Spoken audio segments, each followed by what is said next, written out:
Modesty, modesty and self control, modesty and self control. सुहावने वस्त्रों से अपने आप को सवारे, ना कि बाल गूंथने और सोने और मोतियों और बहुमूल्य कपड़ों से। What is talking about is basically that one word, modesty. अब ये modesty, the problem with words is जब तक आप वो वर्ड को प्रैक्टिकल डेफिनेशन नहीं देंगे तब तक हम लोग सब बोल सकते हैं, right. We all can say I am in love, you are in love, we all are in love, right. अब आपके लिए वो लव का शब्द का अलग अर्थ है, मेरे लिए अलग अर्थ है, राइट। जैसे मैंने कहा ना, दो लोग बोल सकते हैं आई एम स्ट्रगलिंग और दोनों का डेफिनेशन बहुत अलग हो सकता है, राइट।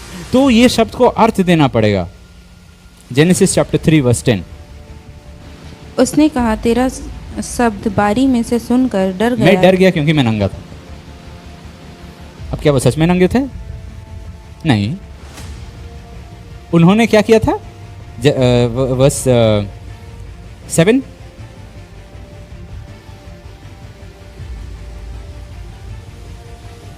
बोलो क्या किया? अंजीर के पत्तों को जोड़ जोड़ कर लंगोट बना लिया। This is a good translation. Loin cloths, basically हम लोग का इनर वेयर, इनर वेयर। वो लोग कपड़ों को जोड़ जोड़ कर इनर वेयर बनाए। लेकिन जैसे परमेश्वर का उपस्थिति वाटिका में आया, वो लोग क्या कहे? हम लोग नंगे हैं, राइट। एंड परमेश्वर बोले नहीं, कहाँ, तुम लोग तो कपड़ा पहने हुए हो।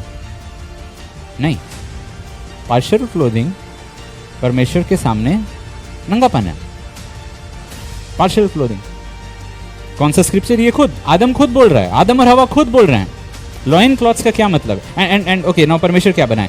जेनेसिस 3:21, परमेश्वर को उनका कपड़ा पसंद नहीं आया, वो अपना कपड़ा खरीद के दिया उनको, राइट। आप लोग गए, शॉपिंग किए, आए, God doesn't like your clothing, परमेश्वर को फेंक दिए। Parents have rights to throw away their children's clothing. जब माँ बड़ी होगी, वो बिस्कुट जाके कुछ लेगी, हमको पसंद नहीं है, फेंक देंगे। I have the right, God told me, God showed me. वो बोले आप नहीं कर सकते हैं ऐसा। हमने कर सकते हैं, देखो genesis 3, I can do it. और यहोवा परमेश्वर ने आदम और उसकी पत्नी के लिए चमड़े के अंगरखे वस्त्र, garments, loin cloths, garments, two different words. God didn't make the same thing, two different words. एक किस्म का अटायर को रिजेक्ट कर दिया गया जो पार्शियल था, which is more like inner wear, उसको रिजेक्ट कर दिया गया फॉर पब्लिक यूज, उसको रिजेक्ट कर दिया गया। You can't wear that and be in public, you have to hide yourself. And दूसरा किस्म का गारमेंट्स, परमेश्वर गारमेंट दूसरा किस्म का चीज बनाए और वो दिए। दैट वर्ड बेसिकली मीन्स जो शोल्डर से झूलता है, शोल्डर से झूलता है, and it covers till your thighs, your knees, वहां तक पहुंचता है। That's what that word means. कभी कभी गारमेंट्स में हम लोग देखते हैं बाइबल में पूरा फुल स्लीव्स रहता है, कभी कभी स्लीव्स नहीं रहता है, राइट। बट गारमेंट्स का बेसिकली लॉइन क्लॉथ वो चीज़ है जिसको बांधा जाता है, जैसे हम लोग नहाते समय तौलिया को बांधते हैं, राइट। एंड गारमेंट्स वो जो टांगा जाता है ऑन योर शोल्डर्स, जो ऊपर से पहना जाता है, राइट, उसको टांगा जाता है ऊपर से। नाउ कहाँ से पता चलेगा कि गारमेंट्स कितना दूर तक रहना चाहिए? Exodus 32 verse 25, or not 32 verse 25, Exodus 28 verse 42 and 47 verse 2 and 3, 28 verse 42, Isaiah 47 verse 2 and 3। और उसके लिए सनी के कपड़े की जांघियाँ बनवाना जिससे उनका तन ढपा रहे, वे कमर से जांग तक की हो। हाँ, okay, to cover their naked flesh. Naked flesh कहाँ तक परमेश्वर? What do you count as nakedness? Till the thighs, till the thighs, वहां तक परमेश्वर बोल रहे हैं, टिल योर थाइज, ओके, कम से कम वहां तक। दैट गॉड इज सेइंग, उनका वचन के अनुसार नेकेडनेस।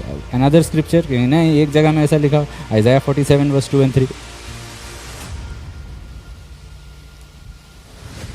अपना घूंघट हटा और अपना घाघरा समेट ले और उघाड़ी टांगों से नदिया को पार कर, right. Expose your thighs, your nakedness shall be uncovered. You saw, thighs are part of nakedness.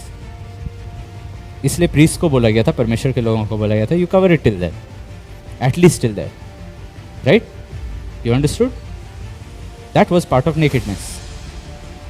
Next time Genesis 3 के बाद अगली बार जब नंगापन वो शब्द को इस्तेमाल किया गया है, उत्पत्ति का 32 का 25, अगेन मैं I am not giving a law कि घर में आपको क्या पहनना है, right? We are not talking about home wear कि आप घर में you are wearing shorts and things like that, no, that's your home wear, right? यहाँ पे एक्सोडस में जो लॉज दिया गया, it's for public use.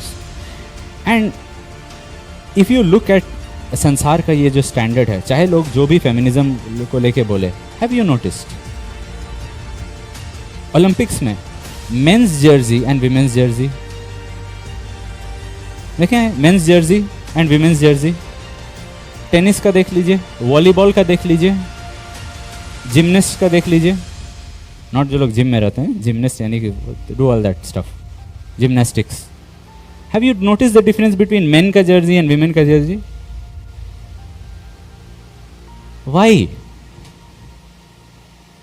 Y is it कि लड़कियों का जर्सी को इतना छोटा बना दिया गया है और इतना टाइट बना दिया गया है, जबकि स्पोर्ट्स तो सेम है, बॉडी मूवमेंट्स तो सेम है, right?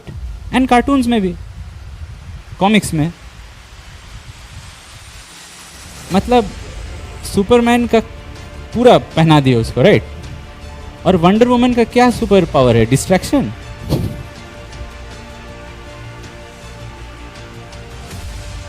Who goes to a fight like that? वहां पे फेमिनिस्ट लोग चुप रहेंगे.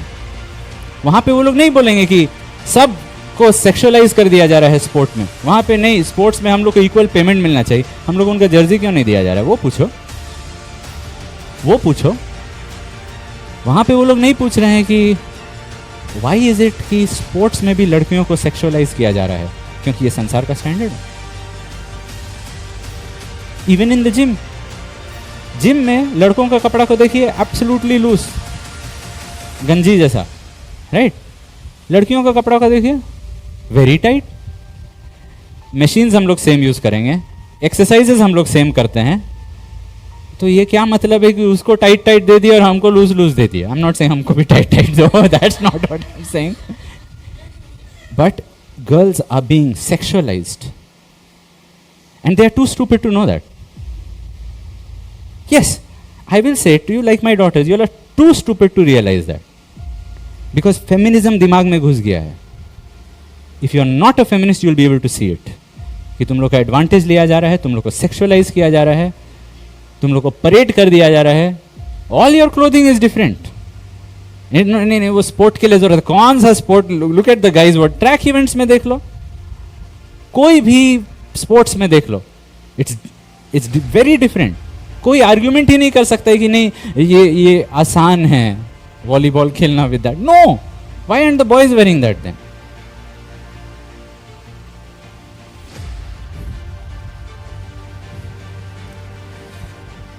Why is God saying public में, you know, because that is a place जहाँ पे वचन, we have to be a testimony. हम लोग को एक स्टैंडर्ड दिखाने की, मेरा स्टैंडर्ड अलग है.